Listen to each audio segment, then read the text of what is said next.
Que estamos acá, le pido que abran sus Biblias en el libro del profeta Joel. Libro del profeta Joel, capítulo 2, versículos del 21 al 27. Repito, libro del profeta Joel, capítulo 2, versículos del 21 al 27. Y si su condición física le permite, de nuevo estemos en pie, en reverencia a la palabra del Señor, al hacer lectura de estos versos. Repito, libro del profeta menor Joel, capítulo 2, versículos del 21 al 27. Y le he titulado al mensaje de esta tarde de la siguiente manera: tiempo de restitución. Tiempo de restitución. Y dice así la palabra del Señor en el nombre del Padre, del Hijo y del Espíritu Santo. Dice: tierra, no temas, alégrate y gózate, porque Jehová hará grandes cosas. Quiero leer este versículo primero, ¿verdad? Repetirlo porque es hermoso. Y creo que siempre cuando leemos textos o palabra que viene de Dios, que exhorta a su pueblo en medio de posibles situaciones turbulentas, viene a ser como un bálsamo, ¿no? Dice: tierra, no temas, alégrate y gózate, porque Jehová hará grandes cosas. Animales del campo, no temáis, porque los pastos del desierto rebeldecerán. Porque los árboles llevarán su fruto, la higuera y la vid darán sus frutos. Vosotros también, hijos de Sión, alegraos y gozaos en Jehová vuestro Dios, porque os ha dado la primera lluvia a su tiempo, y hará descender sobre vosotros lluvia temprana y tardía, como al principio. Las eras se llenarán de trigo, y los lagares rebosarán de vino y aceite. Y os restituiré los años que comió la oruga, el saltón, el revoltón y la langosta, mi gran ejército que envié contra vosotros. Comeréis hasta saciaros y alabaréis el nombre de Jehová vuestro Dios, el cual hizo maravillas con vosotros, y nunca jamás será mi pueblo que avergonzado. Y conoceréis que en medio de Israel estoy yo, y que yo soy Jehová vuestro Dios y no hay otro, y mi pueblo nunca jamás, repite él, será avergonzado. Pueden sentarse, mis queridos hermanos. Hoy hacemos una pausa, ¿verdad? Al estilo de predicaciones que tenemos basados en un texto en un libro de las Escrituras, para hoy ubicarnos en esta exhortación tan hermosa que nos viene de la palabra del Señor. Y como le digo, muy apropiada. Siempre la palabra del Señor es apropiada. Pero hay ciertos momentos que la verdad es que la palabra de Dios llega en el momento en cuando el pueblo puede sentirse en desesperación, puede, por causa de no solo lo que sufre en su entorno, sino por lo que se escucha en las noticias y en otros medios sobre turbulencias a modo social y también personal. Recordemos algo, partimos de una premisa muy importante, que así como Joel se estaba dirigiendo al pueblo de Dios, este servidor hoy se está dirigiendo al pueblo de Dios. Ustedes son el pueblo de Dios. Nosotros somos el pueblo de Dios. El apóstol Pedro en su epístola dijo que nosotros somos nación santa, pueblo adquirido por Dios, para anunciar las virtudes de aquel que nos llamó de las tinieblas a su luz admirable.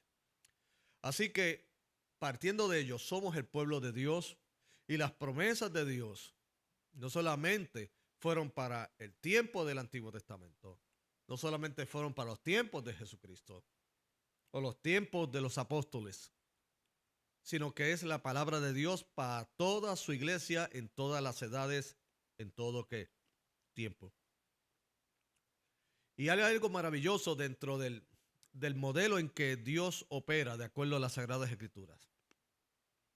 Y es que aunque su pueblo puede estar pasando por situaciones difíciles que puedan ser como resultado porque los sufrimientos del ser humano, especialmente del pueblo de Dios, de acuerdo a las Escrituras, podían venir o como resultado de desobediencia. ¿Por qué? Porque en mucho del contexto del Antiguo Testamento, Dios le prescribió unas leyes al pueblo, no leyes para que ellos se sintieran oprimidos, sin embargo, son leyes para liberarles. Porque ¿qué de opresión tiene adorar solamente al único Dios y no adorar dioses falsos o ídolos? No tiene nada de opresión eso, al contrario, nos liberta porque nos permite ir hacia la verdad y estar en la verdad. ¿Qué opresión tiene el que Él nos prescriba que no codiciemos ni robemos? Ninguna de esos mandatos tiene un propósito opresivo, al contrario, de liberación en términos de lo que es la sana convivencia social. Y el adorar a Dios y amarlo sobre todas las cosas y a nuestro prójimo como a nosotros mismos es un mandato que cuando se es aplicado, tal y como la letra de la ley dice, hermano, esto nos llevaría a una sociedad muy diferente a la que nosotros vivimos. Así que cuando el pueblo se alejaba del pacto, el pueblo entonces en ciertas circunstancias padecía porque caía la mano pesada de Dios en términos de disciplina. Ahora, las disciplinas de Dios, como dijo el autor de los Hebreos, no son para destrucción, sino son para precisamente llevarnos al arrepentimiento y producir frutos apacibles ¿de qué? De justicia. Así que hay pruebas en el Antiguo Testamento que tienen que ver con desobediencia. Pero también hay momentos de dificultad que no tienen que ver tanto con la desobediencia de un pueblo, en términos del pueblo de Israel, sino porque vivimos en un mundo donde es antagónico a Dios. Y como en el caso del Antiguo Testamento, Israel como nación era bien codiciable por las demás naciones que estaban a su alrededor. Recordemos que se vivía en los tiempos de la conquista, del imperialismo. La nación más fuerte ocupaba a las más débiles. Los reyes querían extender sus reinos y no respetaban la soberanía de esos lugares. Así que naciones más pequeñas como Israel, y digo entre comillas porque podía ser pequeña ante los ojos de los hombres, pero grande ante los ojos de Dios, eran motivo de continuos ataques y de estar en defensa. De hecho, las naciones que no tienen un buen programa de defensa en aquellos tiempos, porque no habían tratados, estaban expuestos ¿a qué? A invasiones en cualquier momento. Israel estaba continuamente, propio de la época. Pero la diferencia de Israel con otras naciones es, si Dios le dio buenos reyes, como fue el caso de David, si dio buenos ejércitos, pero sobre todas las cosas era el respaldo del Rey de Reyes y el Señor de Señores que estaba con ellos. El Jehová Dios de los ejércitos, que batallaba ¿a qué? Por ellos. Así que la segunda razón de aflicción que pudo haber sido y se presentaba en el Antiguo Testamento era por la persecución y porque los demás países, las demás naciones en ese hambre imperialista de ese momento querían siempre ocupar, y en este caso Israel se volvió muy codiciable. El punto es que una cosa o la otra afectaba el estado de ánimo y el estilo de vida y la calidad de vida del pueblo, lo que los llevaba ¿a qué? A sufrimiento. En esta tarde no vamos a hablar de sufrimiento, vamos a hablar de restitución. Vamos a hablar, en lugar de secarnos, vamos a hablar de reverdecer. Vamos a hablar de que en medio del desierto, el Señor abre camino y que hace reverdecer a su pueblo aún en las condiciones que parecen más hostiles y áridas. Vamos a hablar de que por las promesas de Dios podemos seguir hacia adelante y de que Dios va a permitir que se nos restituya lo que hemos perdido en el pasado, lo que hemos sufrido en el presente, y que por causa de la fe en Él y en las promesas de Él podemos gozarnos en el Dios de nuestra ¿qué? Restitución. Porque en el contexto del libro de Joel, propio de la literatura de los profetas, tanto menores como mayores, los profetas tenían una vocación, tenían un trabajo específico. Ese trabajo era de comunicar el mensaje de Dios tal y como lo había dicho. De hecho, cabe señalar, y aquellos que han tenido la oportunidad de tomar los estudios de teología y especialmente del Antiguo Testamento, se comenta en esas clases que se identifican a dos tipos de profetas en esos tiempos. Estaba lo que se llamaba o se consideraba el profeta cortesano. El profeta cortesano era aquel profeta que estaba en la corte al lado del rey y al lado de las personas de influencia. Por lo regular, ese profeta cortesano era corrupto. ¿Por qué? Porque él solamente le decía al rey lo que el rey quería escuchar, no lo que necesitaba escuchar.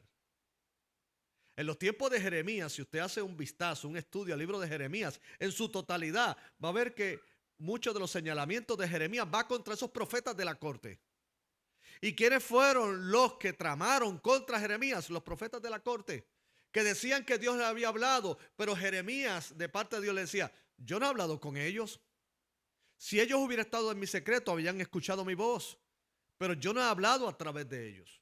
¿Por qué? Porque el profeta de la corte tenía la gran tendencia de caer lamentablemente en la corrupción, de no decir lo que se necesita decir, sino solamente lo que se quiere escuchar.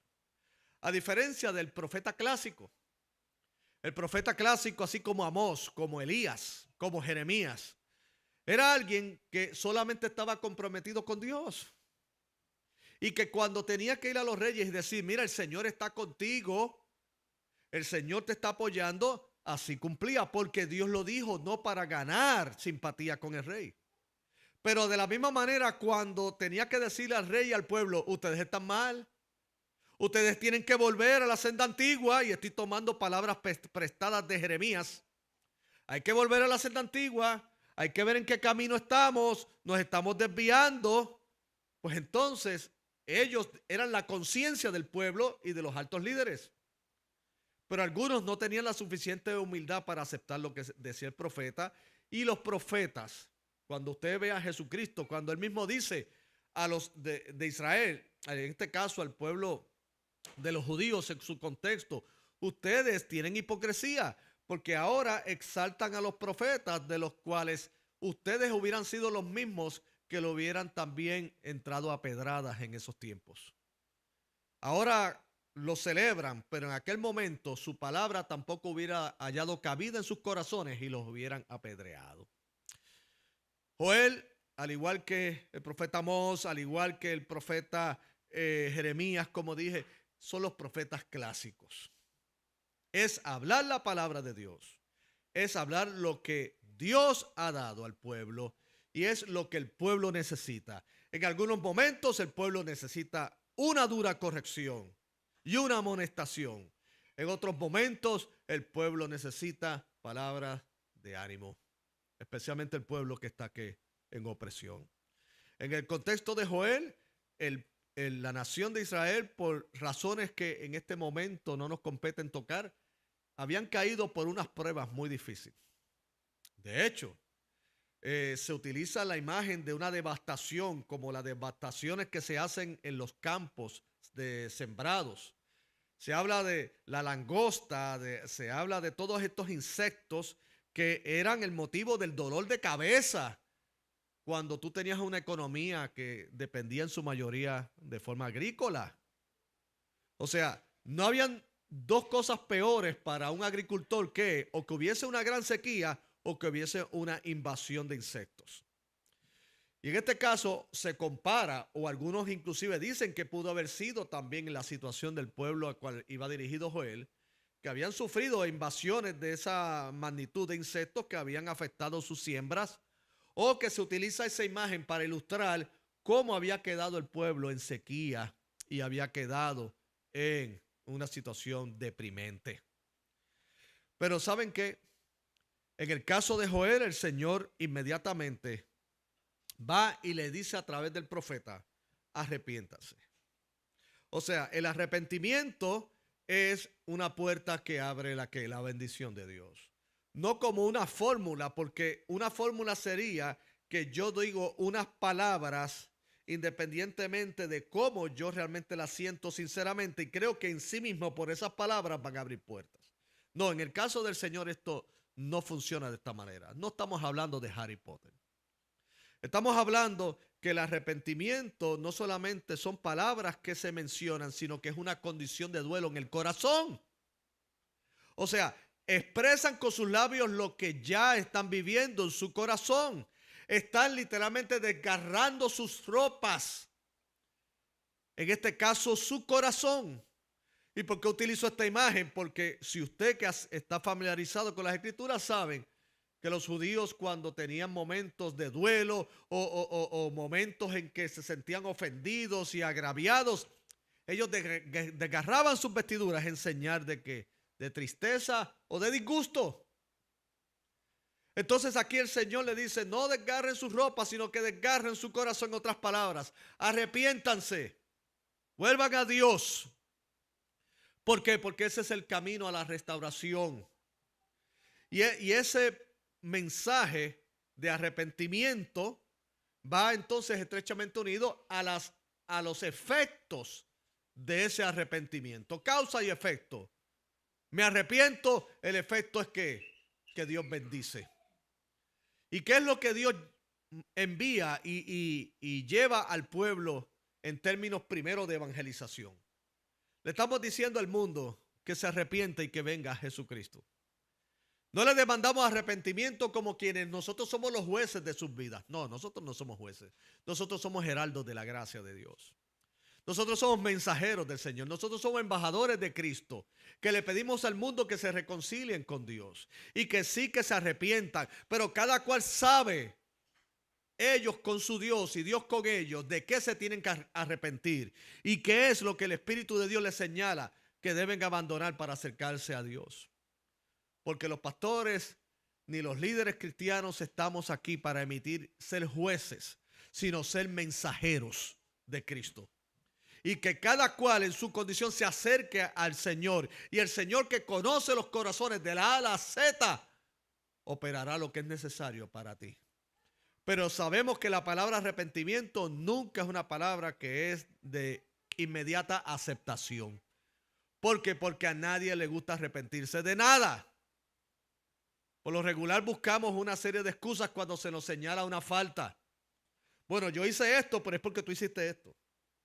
Yo hice esto, pero es porque tú hiciste aquello, o porque esto pasó acá. Entonces, aunque haya algo de valor en lo que se dice, sin embargo, lo que estamos es evitando, como aquellos niños que juegan dodgeball. Usted sabe ese juego, ¿verdad? Que se utiliza en las clases de gimnasio. Y es que les tiran con balón y los niños, ¡pum!, y se mueven y se mueven. Y así tratamos de evadir cuando el Señor nos llama a arrepentimiento, a evadir, nos movemos. Alguien decía que son los cristianos wipers, ¿verdad? Como los que tenemos en el parabrisas, ¿verdad? Que nos movemos para acá, nos movemos para acá.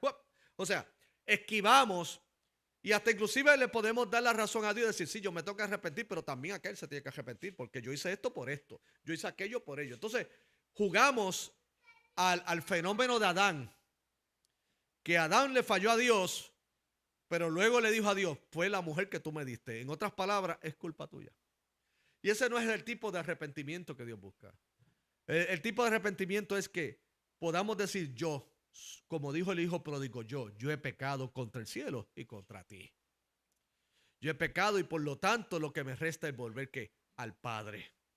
E ir al Padre con la actitud correcta y con las palabras correctas. Señor, recíbeme como uno de tus ¿qué? De tus jornaleros. Y entonces se da la misma dinámica. El Padre abraza con gracia y gran fiesta en los cielos cuando un pecador se arrepiente. Pero también esto es aplicable a nosotros como pueblo, porque no siempre estamos caminando rectamente delante del Señor. Tenemos que reconocer que tristemente, como seres humanos y como personas que somos barro en las manos del alfarero, el Señor sigue obrando, está trabajando en nuestras vidas. Y en ocasiones erramos el blanco. En ocasiones, aún conociendo, y ahí entonces la gravedad de nuestro pecado en comparación con otros. Algunos pecan por desconocimiento, uno de nosotros podemos pecar con conocimiento. Saber lo que no le agrada a Dios y aún hacerlo. Pero bendito sea Dios, que hay gracia en Él, bendito sea su nombre.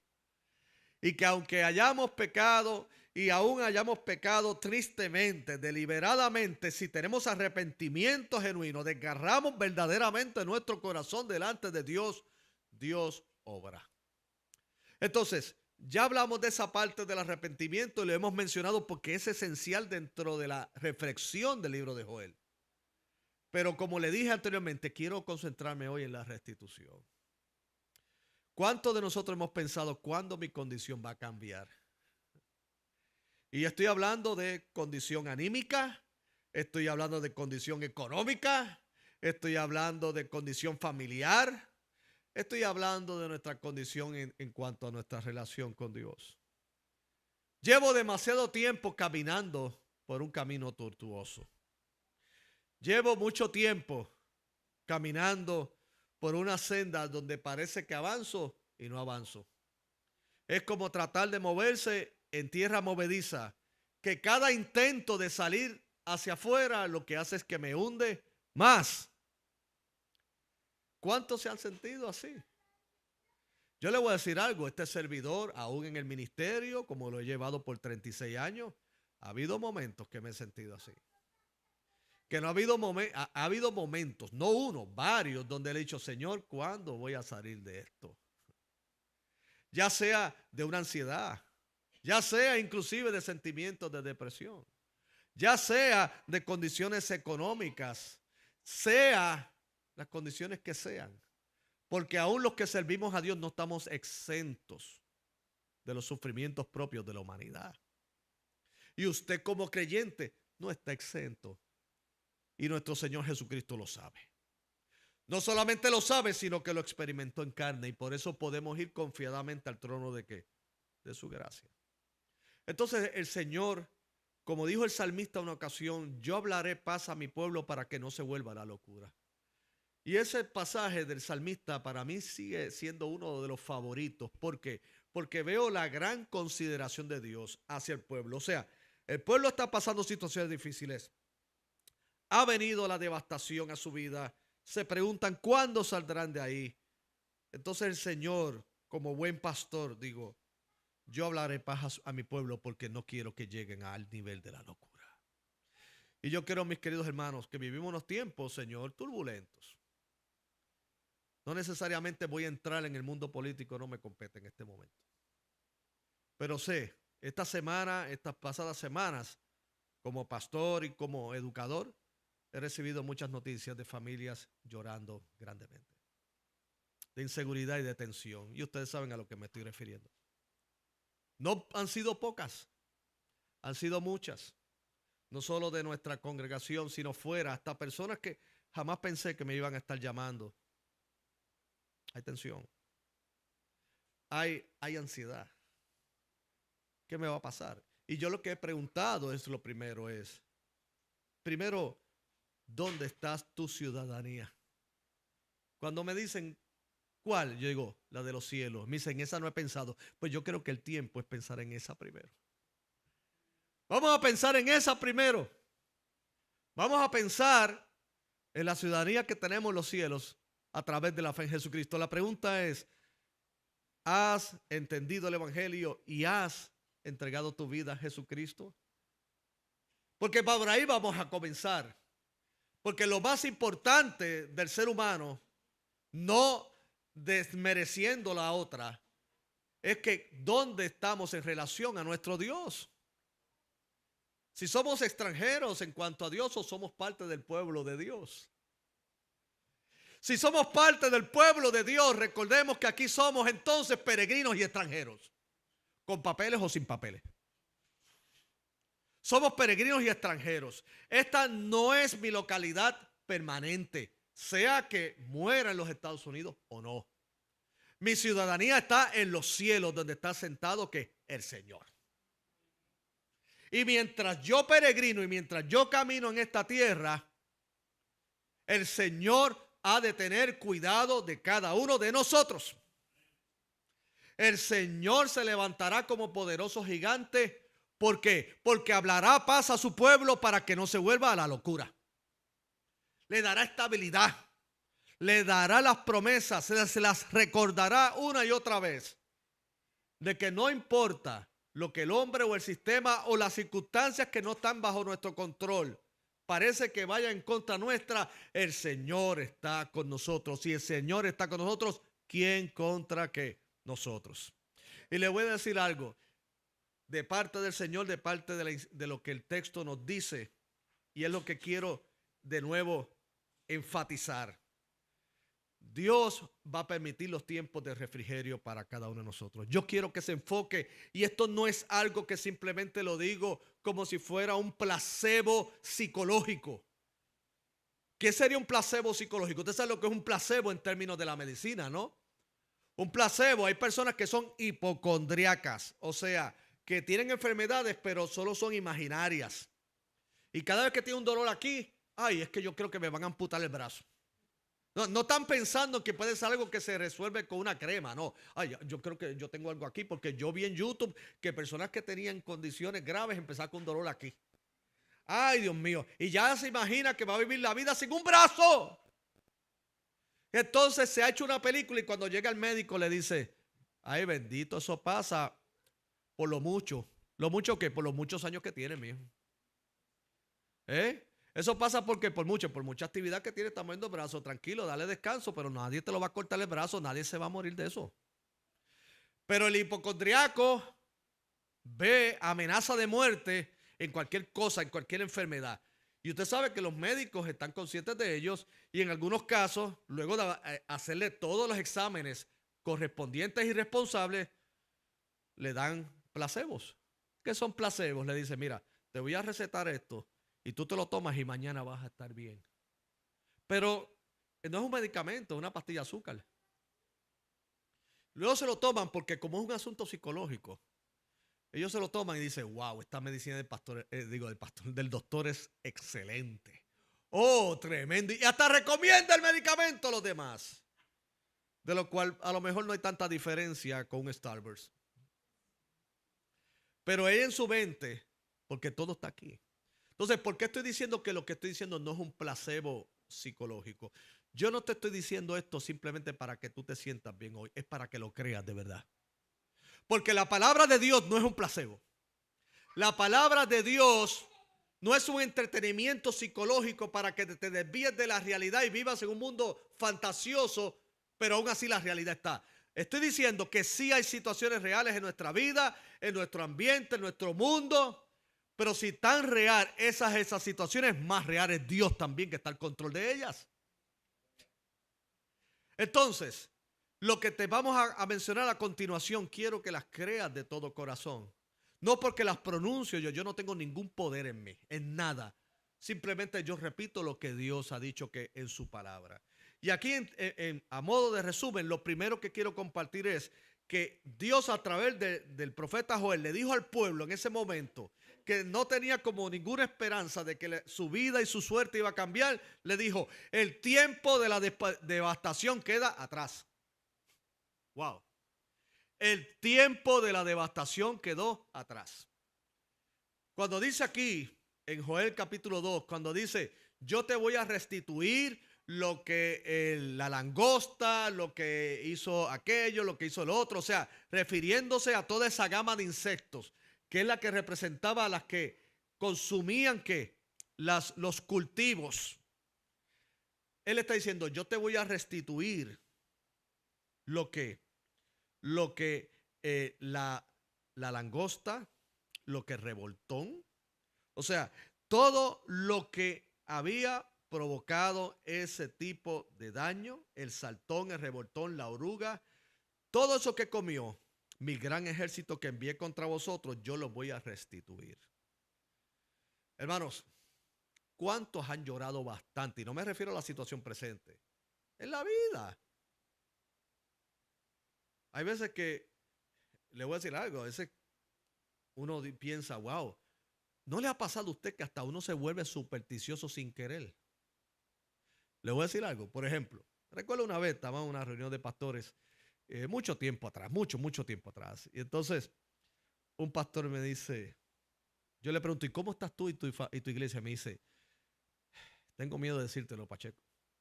Y yo digo, ¿por qué tienes miedo? ¿Está pasando algo serio? No, todo va bien. Eso es lo que tengo miedo de decirte. Porque cada vez que digo que todo está bien, luego voy a recibir una llamada de que no está tan bien. Así que no me preguntes. Lo tomamos a risa, pero yo le entiendo a él. ¿No se ha encontrado que hay momentos en que está tan tranquilo que usted dice, estaré en el ojo del huracán? Porque usted sabe que en el ojo del huracán es donde más paja hay.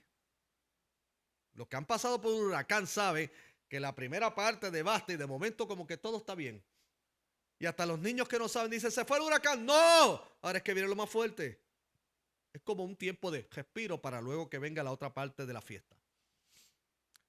Y así sucede, parece que en la vida. A usted no le ha dado temor, le dice, wow, como que todo está muy bien. Mi esposa no me ha criticado hoy. Los nenes hacen caso en todo. Me llamaron por un aumento en el trabajo. Wow, mi equipo ganó. Ay, Dios mío. Hay demasiada felicidad. ¿Qué va a pasar? No le ha pasado porque también en nuestras experiencias ha ocurrido que cuando parece que todo está bien, entonces lo demás llega, como decimos en Puerto Rico, en parranda. Puerto Rico parranda en los tiempos navideños es un grupo de personas, esos propios de esta cultura, que sin avisarte llegan después de las 12 de la noche con música a tu casa. Y dicen asalto, pero no es con una pistola, es asalto porque quieren que te levanten y comiencen a tocar. Ahora usted debe recibirlos y darle una sopita y darle todo. Es algo bonito, pero es algo sorpresivo. Ya quisiéramos que todas las interrupciones de nuestra vida fueran para cosas buenas como esa. Pero hay veces que esas interrupciones no son para noticias muy agradables. El punto es que muchos posiblemente nos hemos cansado de estar ansiosos, nos hemos cansado de llorar, nos hemos cansado de sufrir. Y yo le digo algo, me hace pensar que hasta el Dios mismo se ha cansado de vernos así. Yo creo que viene en tiempo de restitución. Llega un tiempo, por la gracia de Dios, que podremos decir, el tiempo de la devastación quedó ¿qué? Atrás. Y si quedó atrás el tiempo de la devastación, quiere decir que es lo segundo, el tiempo de rebeldecer se acerca. Volviendo a la imagen de los huracanes, yo tuve la oportunidad de ir a Puerto Rico una vez que terminó el azote del huracán María. Ese huracán fue el peor, sí, o de los peores que han pasado en mi isla, hermosa isla de Puerto Rico. Cuando yo llegué, recuerdo que esas montañas que siempre estaban verdes, literalmente era como si, no sé, las peinaron completamente. Se quedaron desnudas. Estaba todo seco. Seco. Esa no era mi isla. O sea, esto arrasó. Pero ¿qué ocurre? Dios ha dado unas leyes a la misma naturaleza por causa de su propósito de hacer que aunque lo veamos por un tiempo así, luego rebeldecen. Entonces se levantan más fuertes y más hermosas. El pueblo de Dios va a rebeldecer. Bendito sea el nombre del Señor. Nosotros vamos a rebeldecer, hermano. Créalo. Vamos a rebeldecer espiritualmente. Porque cuando el Señor obra arrepentimiento, cuando Dios envía de su espíritu a su iglesia y a nuestras vidas, nuestra vida va a rebeldecer espiritualmente. Nos va a permitir participar de los frutos, primeramente frutos espirituales y luego el fruto que viene como resultado del esfuerzo del trabajo noble e íntegro. Oh, cuántas veces hemos trabajado y parece que se nos va en saco roto. El Señor nos dará tiempo de refrigerio para gozar de los frutos, de las bendiciones. El tiempo de rebeldecer se acerca. ¿Por qué? Porque nuestro Dios está al control de la historia. Y por último y no menos importante, mis queridos hermanos, no solamente que el tiempo de la devastación quedará atrás, en términos emocionales, espirituales. Oh, mi hermano, aquellos que han padecido depresión, eso es una devastación. En mi teología no está el juzgar al deprimido. En mi teología, de acuerdo a lo que veo en las Sagradas Escrituras, es que veo que la depresión es parte de unas condiciones de nuestra fragilidad humana, de la esencia de lo que somos, barro, pero que el Señor da gracia y levanta, bendito sea el nombre del Señor. De mí no escuchará a usted como miembro de iglesia y como mujer y hombre y niño de fe, que usted venga donde mí y me diga, pastor, tengo depresión, y yo le diga, es que tú no tienes fe, te le va a llevar el diablo. De mí lo que va a escuchar es, vamos a orar, y en lo que esté a nuestro alcance, queremos que pases esa tormenta lo más pronto posible. Y que ese momento, que puede ser el más oscuro y el más crítico de tu vida, sin embargo puede ser el momento en que Dios resplandezca su luz. Porque nunca ha habido un milagro sin que antes haya habido un aparente momento de desesperación. ¿Por qué? Porque aún la tristeza y la ansiedad no es porque necesariamente no amamos a Dios, no es porque necesariamente no tengamos fe, es porque sencillamente somos humanos y nos cansamos. Pero el Señor renueva las fuerzas de los que no tienen ningunas y caminarán y no se cansarán, correrán y no se fatigarán. Por lo tanto, lo tercero será que es el tiempo de regocijarse ahora en el Señor. Tiempo de regocijarnos en Él. Él dice, y conoceréis que en medio de Israel, y yo quiero allí tomarme la libertad y decir, y conocerás que en medio de la Iglesia Bautista Central Hispana estoy yo. Y que yo soy Jehová vuestro Dios, Jesucristo nuestro Salvador, el Espíritu Santo quien habla en nuestras vidas, la Santísima Trinidad en medio nuestro, y no hay otro, y mi pueblo nunca jamás será avergonzado. ¿Por qué? ¿Porque hay perfección en nosotros? No, porque el perfecto ha decidido hacer morada en esta humilde comunidad de fe. Y porque Dios está presente con nosotros y entre nosotros podremos seguir hacia adelante. Dios cumpliendo sus promesas, nosotros como hermanos abrazándonos y dándonos consuelo y amor, y entonces luego participaremos todos de las bendiciones que vendrán, porque le voy a decir algo, hay bendiciones presentes. ¿Verdad que sí? ¿Cuántos dicen amén? Claro que hay bendiciones presentes. Pero el tiempo de la devastación, el tiempo de rebeldecer, el tiempo de echar hacia adelante, viene pronto. Y usted dirá, eso no es lo que dice las noticias o lo que dicen. No, es que yo no estoy diciendo lo que te dicen las noticias. Las noticias pueden estarte describiendo la realidad. Yo te estoy hablando de la otra realidad que tiene que ver con nuestra fe en cuanto a que Dios está con nosotros.